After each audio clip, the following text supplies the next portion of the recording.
Asia কাপের শুরু থেকে শেষ আলোচনা সমালোচনায় কোনো কমতি ছিল না, নাটকও কম হয়নি। টুর্নামেন্ট শেষে পুরস্কার বিতরণীর মঞ্চেও দেখা মিলল নাটকের। খেলা শেষে প্রায় 1 ঘন্টা সময় পেরিয়ে গেলেও ট্রফি নিতে আসেনি ভারত। শেষ পর্যন্ত ট্রফি ছাড়াই উদযাপন করে মাঠ ছেড়েছেন চ্যাম্পিয়ন ভারত।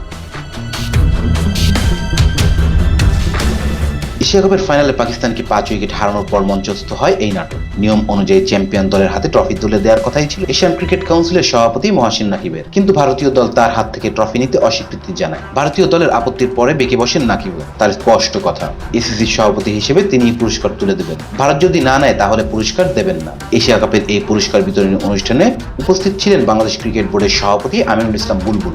অনুষ্ঠানে পাকিস্তানের দলের হাতে রানার্স আপের পুরস্কার দেন তিনি। পরে অনুষ্ঠান শেষে বাংলাদেশি সাংবাদিকদের সঙ্গে কথা বলেন বুলবুল। সেখানে ভারতের ট্রফি না নেওয়াকে কূটনৈতিক জটিলতা বলেই মনে করেন তিনি।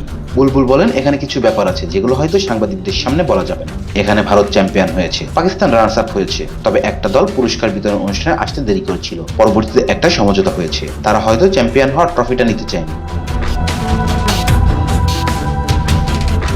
রেজান ইসলাম, বি স্পোর্টস।